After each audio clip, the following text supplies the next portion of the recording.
Hello guys, welcome to another episode of the Weekly Feedback. I'm your host Caveman PRDR, and today we're going to be going over a few topics. One that was kind of shocking to me. We're going to go over the weekly TWAB, and we're going to go over some of the details it had. Error codes coming out right now. There have been a large increase in error codes, especially since Friday. Inabilities to log in and log in queues. A lot of that was happening ever since reset. It happened a good bit on Friday, and we thought we were good a bit. They'd announced that they had fixed it later on Friday, and then Saturday it started happening again. Not really sure what was going on there, or what's been going on here, but quite a few issues still going on, being tweeted from Bungie help. Let's go to the weekly TWAB. I usually save the TWAB for last, but I'm going to talk about something else instead. This week at Bungie for 13/20/23, Bungie stance on third-party peripherals entering their villain arc. So this is referring to Cronus and Zim. I'm not going to read the entire thing, but one little note right here. Bungie embraces the use of external accessibility aids that enable and experience the game designers intend, but will take action, including bans on people who abuse these tools specifically to gain an advantage over other players. TLDR, it seems like they plan on punishing people who abuse Zim and Cronus, and I say abuse, not like people who rely on them for their gameplay experience. I personally am not that familiar with what Cronus or Zim really are. I think one of them can manipulate the game files and help you manipulate stuff like accuracy and aim assist cones and stuff like that. And I'm sure there's more to it than just that. But I can see something like that example that I just gave. I can see something like that being totally manipulated into giving someone a specific advantage who doesn't necessarily need that in like PvP, or having a similar modification for PvE is a sensitivity toward accessibility. Bungie does want to make sure they have things there for people who would like to have the external accessibility aids. Let's not pretend that people don't take advantage of it. Personally, people who use this stuff in PvP, I've definitely played against cheaters before. And what is the case for me is that I've probably played against more cheaters than I've realized. Because I'm not one of those people that just accuses people of hacking every game. I may think like a situation is sus or something across some PvP maps every now and then, but I'm not the kind of person that just screams, oh, for sure, they're cheating after every single game. Because that's just not the case. I don't think I come across cheaters in every single game, so I don't know how often I come across Zim or Cronus users. And I guess while we're on that subject, I will talk about this next post from Destiny 2 team. We're seeing some confusion on how the change impacts players that use official Xbox, PlayStation, and SCUF controllers. You are safe to use these as long as there's no definitive evidence showing abuse of game mechanics at play. Our community is growingly increasingly frustrated by a form of cheating that uses third-party peripherals with the intent to manipulate the game client. These devices are plugged into a computer or console where they can, for example, execute simple scripts or trick the game into giving you extra aim assist. You'll note that we aren't calling out the services by name. The primary reason for that is we simply don't want to offer a bigger spotlight than necessary. Instead, our focus is on what the impact of using tools like this has on a PvP environment. To this end, Bungie has adopted the following policy on any form of external aids. And that's going to be actually this part right here. And then what I read earlier, external accessibility aids, and they talk about this and click for more down below. And then they define what they mean by gained advantage. So let's go on to the next part. Walk, walk, fashion, baby. This part is actually going to be the card that they have for the commendation for Best Dressed. Best Dressed commendation also restricted to what we call low trust activities, match-made activities that don't rely on significant communication or team play, not raids or dungeons, not trials, and if you think your clanmate is the best dressed, you can just tell them. This isn't a high school award. Best dressed is about giving a stranger a compliment. To the labs, the trials labs. Okay, so in this part, they bring back up what we talked about in, I believe it was in the TWAB last week, which was the challenger and practice pools. And basically, they just say, just as a reminder, we will have 2 more trials labs on week 8 and week 11 of season 20. In both, we'll be testing the new matchmaking parameters to gather analytics and verify they work as intended on a large scale. For a refresher on how the new matchmaking works for the dev team, and then they list the parameters for challenger and matchmaking, challenger pool and practice pool. I'm not going to go over all that, but I had details on it last week in last week's video. Got some time to kill asking for a Bungie from Bungie Foundation. 12th annual Kilts for Kids is back in action, full of plaid and prizes to help raise critical funds for the Seattle Ronald McDonald House. So I guess it's just a help donate to the Ronald McDonald House. And they also have these. I actually kind of like this emblem. I know it's kind of weird, but I kind of like the knees out emblem. It looks kind of cool. Below that is the player support report. 7.0.5 will be released this upcoming Tuesday. Below 7.0.5 is Guardian rank objective dates. Known issues below that. Below that is movie of the week stuff and art down below that. So now to the real meat of the video. Okay. The alleged Destiny 2 leaker is a well-known streamer, and he denies it was him, Paul Tassi. Things have taken a turn in Destiny 2 leak saga, where a presentation from an internal Bungie community summit was published online in a series of photographs, and additional information was disseminated through a third party on Discord. Bungie said publicly on Friday that the leak came from a recent summit and that the breach of trust may affect future events as a result. In a DM conversation with me on Friday, Equagen confirmed that he has been accused of being the source of the leak by Bungie. Equagen is a high-profile Destiny 2 streamer and YouTuber who is famous for having run over 6,000 GMs. I actually previously interviewed him, given his achievements in the game. On Friday, hours before Bungie's tweet, Equagen abruptly announced he would no longer be playing Destiny 2 going forward, and made an offhand comment about how the studio made a decision before deleting a number of his own VODs that led some to begin to suspect him. This morning he denied being the leaker in a series of tweets with the replies locked. Equagen did attend the virtual summit in question and has been to 4 summits in total, invited as a high-skill PvE player. He has now been banned from Destiny 2, and Bungie will no longer collaborate with him, but they said they considered the matter closed. It would not be pursuing legal action against him at this time for breaking his NDA. But like Equagen said privately, he vehemently denied being the leaker. The first thing he said when I contacted him was that he was being framed, and a consistent thing he kept bringing up in our conversation was something I imagine most people are asking. Why? Why would he do this? I'm in so many NDAs at the moment, why would I breach any? It's part of the job, Equagen said. I spent 14,000 hours on this game, multiple hours helping people in Grandmasters. Probably most of those hours. Bungie told him that they confirmed it was him by matching desktop icons from his own home screen, frequently displayed on his stream. Equagen maintains he did not take any photos and believes someone from the leak's Discord may have tacked his icons onto the photos to point a finger at him. He denies knowing Freezing Dart, the Discord user who was sharing information from the summit. One of the screenshots does in fact match many icons from Equagen's PC. It's apparent someone first recorded the showcase and was playing it back to the PC to take photos of the relevant slides. Equagen maintained he didn't do this.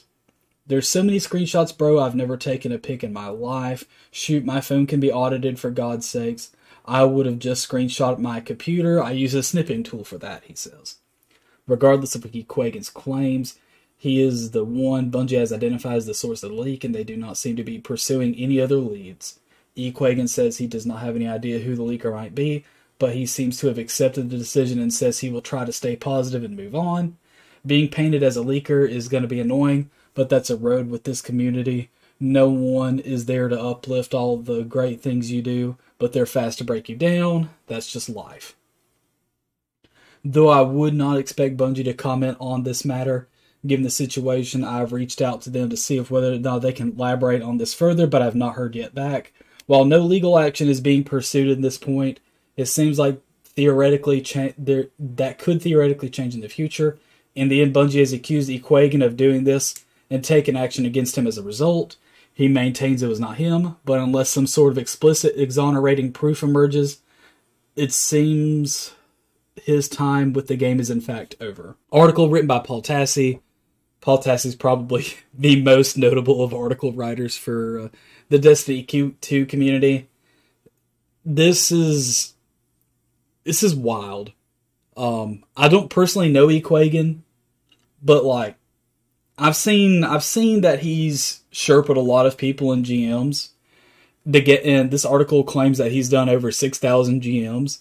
So, he's probably, if he's like Sherpa'ing one or two people at a time, he's easily got somewhere between 6,000 to 12,000 people that he's Sherpa'd.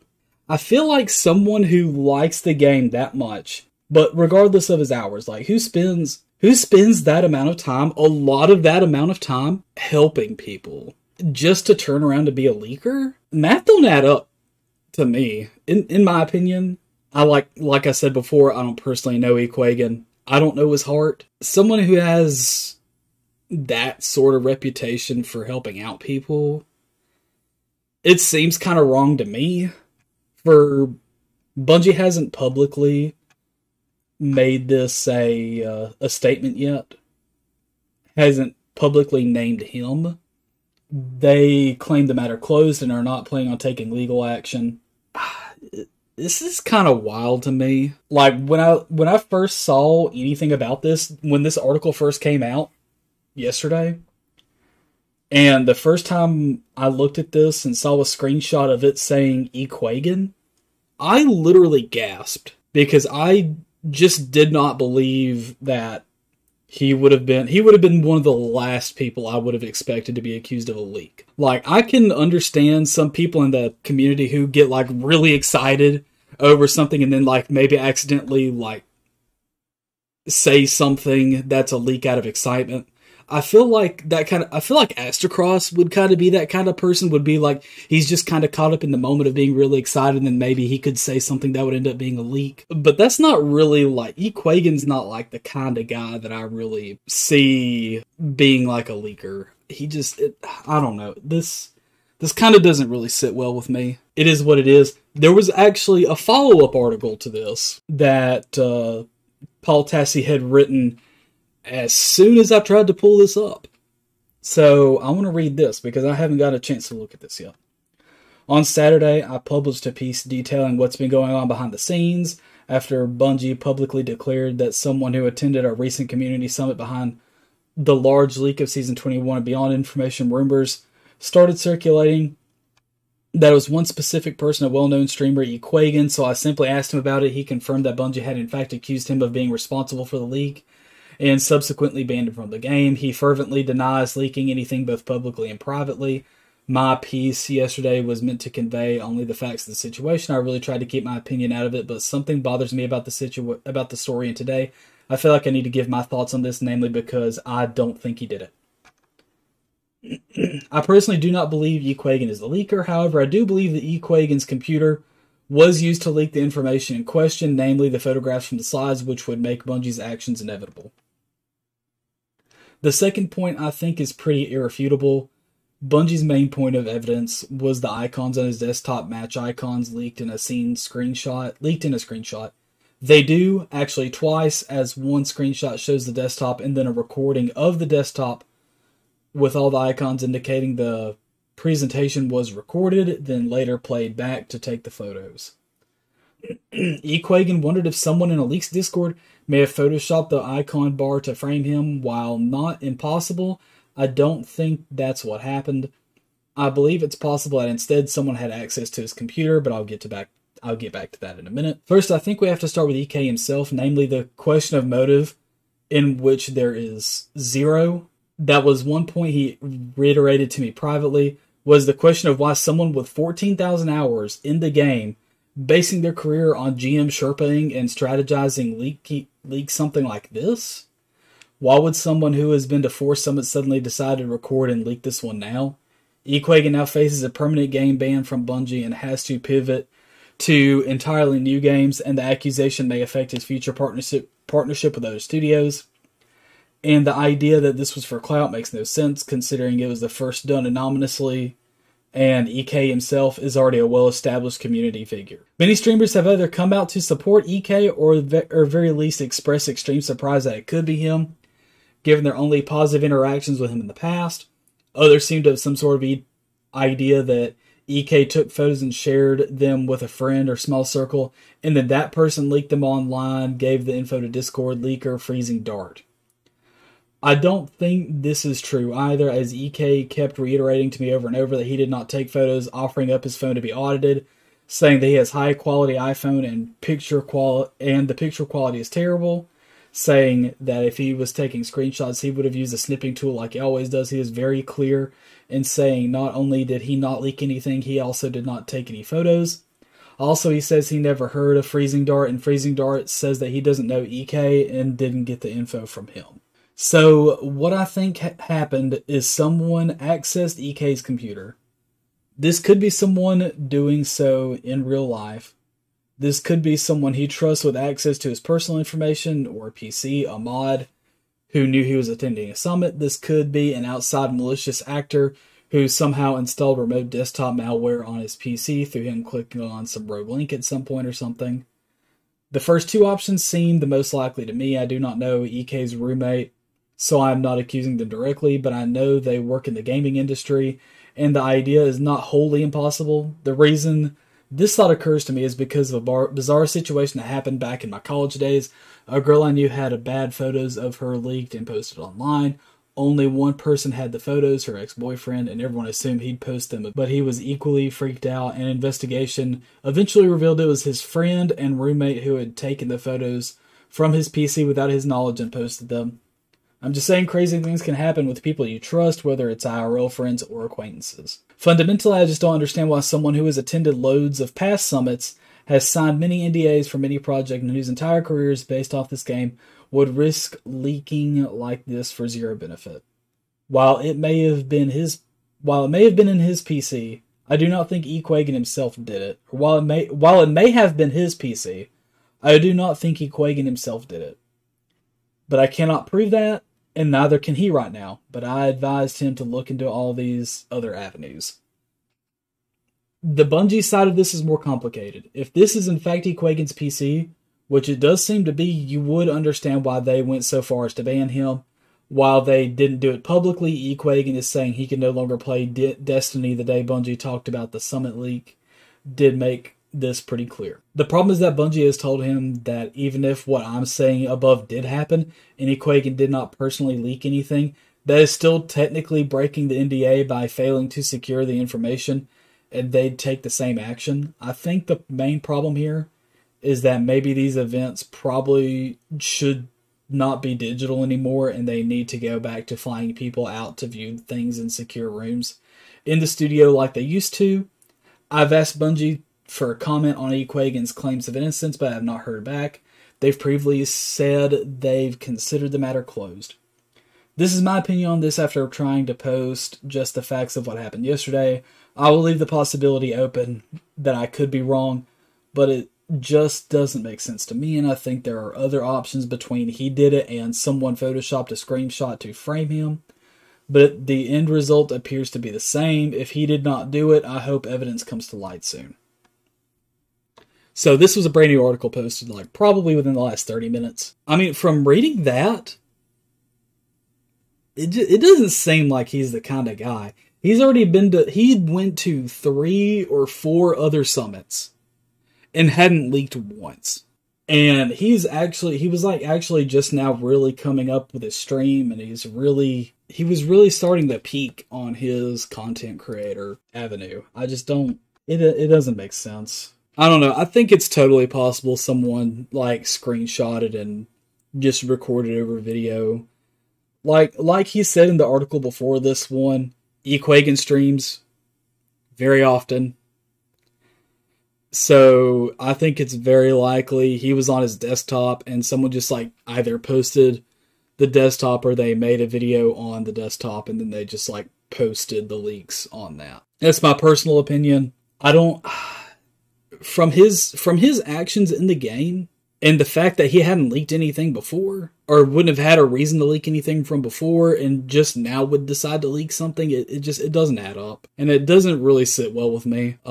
And people, there are cretins in the Destiny community, like way, way down in the bowels. Like there's people who cheat in PvP. There's every single day people cheat in PvP. And there's probably people who find some way to cheat in PvE too, which PvE is so easy you shouldn't feel like the need to do that. How much further of a stretch is it to go from cheating on your own device to say that it's even possible that someone just took a screenshot, recorded video over his stream at desktop? That's not a stretch at all. If someone can go to the trouble of cheating, then another cretin can go to equally as much trouble of like basically framing him this way. Right. Now, Paul Tassi is talking about someone possibly having planted something in his PC, whether remotely or through malware. And, you know, that's totally possible too. I don't know how easy that is. And I imagine the stretch from finding someone who do not have the moral upstandingness to cheat. I feel like it's not that much of a stretch to have people who leak that want to frame someone just because they don't like them. It's a really unfortunate situation. I've sat in EK's streams a few times. I've watched his YouTube videos. I like his content. I was actually really looking forward to looking at more of his content for PvE, recommended weapon roll reviews and stuff like that. And now I'm not going to be able to do that. I'm not going to be able to really look to his guidance now because he's not going to be able to play. Whatever the screenshots are and whatever the videos are, Bungie better be right with this, man. They better be right with this. And Bungie's been wrong before. But everyone has done something wrong before. And it's entirely possible EK did this. And it's entirely possible that maybe he just like has been leaking stuff for years and then maybe this is like the first time that he actually got caught. I think the chance of the latter is significantly smaller than the chances of him basically having his PC hacked or being framed, basically. I think the chances of him being framed are greater than the latter. The whole situation doesn't sit well with me, but Bungie has apparently made their statement on it, really giving a conversation to it or without really giving him a chance to speak. So that sucks. It's been a really shitty weekend for Destiny. It really has been. With all the server crashes and shit, and now EK being accused of being a leaker.